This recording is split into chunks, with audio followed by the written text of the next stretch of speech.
প্রিয় দর্শক, বাংলাদেশের বন্যার পরিস্থিতি নিয়ে যা বললেন ভারত।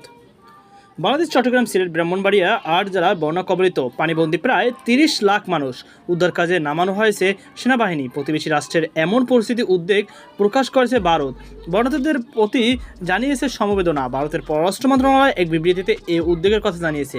বাংলাদেশের একাধিক সংবাদ মাধ্যম দাবি করেছে ভারত বাঁধ ছেড়ে দেওয়ার কারণে জেলাগুলো প্লাবিত হয়েছে। তবে বৃহস্পতিবার ভারতের পররাষ্ট্র মন্ত্রণালয় জোরালো আপত্তি জানিয়েছে এসব খবরে।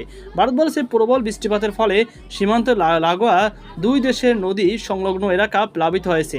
ভারতের ত্রিপুরা রাজ্যের বড় অংশ পানির নিচে। এসব এলাকায় পরিস্থিতি অবনতি হওয়ার উদ্বেগ তৎপরতা চালাতে বেগ পেতে হচ্ছে ভারতীয় সেনাবাহিনীকে।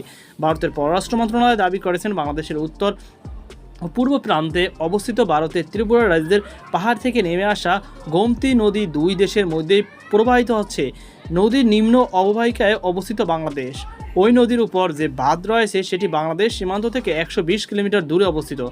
বাংলাদেশ সীমান্ত পর্যন্ত ওই ১২০ কিলোমিটারের মধ্যে ৩ জায়গায় দুই দেশের যৌথ পর্যবেক্ষণ কেন্দ্র আছে, যা থেকে নদীর পানি স্তরের দিকে নজর রাখা যায়। বাংলাদেশ সরকার নিয়মিত এই সংক্রান্ত তথ্য পেয়ে থাকে। সেই তথ্য থেকে দেখা যাচ্ছে যে গোমতী নদীর অববাহিকায় গত ২ দিনে ধরে যে বৃষ্টি হয়েছে তা নজিরবিহীন। অস্বাভাবিক বৃষ্টিপাতের ফলে ভারতের ত্রিপুরার বড় অংশ প্লাবিত হয়েছে। ভারত সরকার জানিয়েছে, বাংলাদেশ সীমান্ত থেকে ১২০ কিলোমিটার দূরে অবস্থিত বাঁধটি থেকে জলবিদ্যুৎ উৎপাদন করা হয়।